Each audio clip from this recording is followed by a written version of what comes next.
Hi, everybody. So glad to be here and to be sharing this with you all.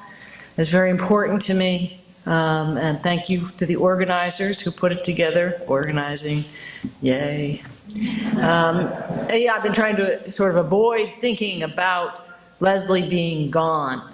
Very hard. But being here at this gathering and remembering the incredible impact Leslie has had, Leslie's life, Leslie's intelligence, Leslie's personality, writing on a huge number of people in the world. It makes me remember, of course, that Leslie is still present with us in a very real way.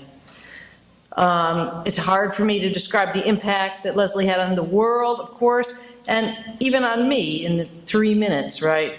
I remember one weekend I was sitting at a conference and there was some guy with this buzz-cut blonde sitting in front of me, and then he got up and he started talking about transgender oppression, and by the time he sat down I had like a whole new paradigm. My, like whole way of thinking had changed. I remember one of the first questions I ever asked Leslie, political question this was, what will sex be like after socialism? And I don't remember the precise answer, but Leslie was not prudish. And the point was that, of course, our most intimate relations, if you take out the constraints of oppression and rape and brutality, they will not be prudish.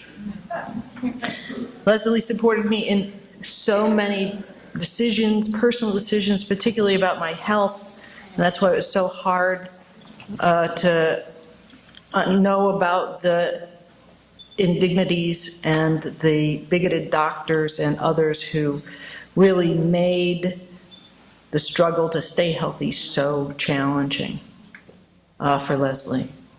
Leslie was the first person I ever met who wrote a novel. Leslie told me that I should write too. And that encouragement included bringing me in and letting me read like drafts of her books, and including a short segment by me in one of them. And that trust was such an important gift. I can't even communicate how much that means to me. In 1997, Leslie got a passport, and that was, it was 97, a big, right? All that time without that kind of paperwork. And the first trip that she took was to Germany, to Berlin, to be part of the 100th anniversary of the start of the German homosexual emancipation movement that was started by Magnus Hirschfeld, who was a gay, transgendered, Jewish activist. And I got to travel along with Leslie and Minnie Bruce. I also got to write one of my first articles, one of my first for Workers' World newspaper about that trip.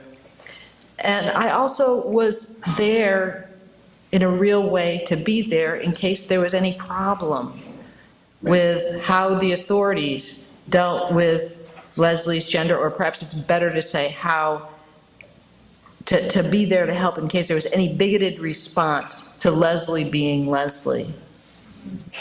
I think about Leslie right now whenever I get a letter from somebody who's incarcerated. And I think about even though I wasn't around at that time, running the prisoner page in Workers' World and how important it is and how challenging it is. I mean, I hear from people who are recently incarcerated or who are being incarcerated for life, and it's just heartbreaking.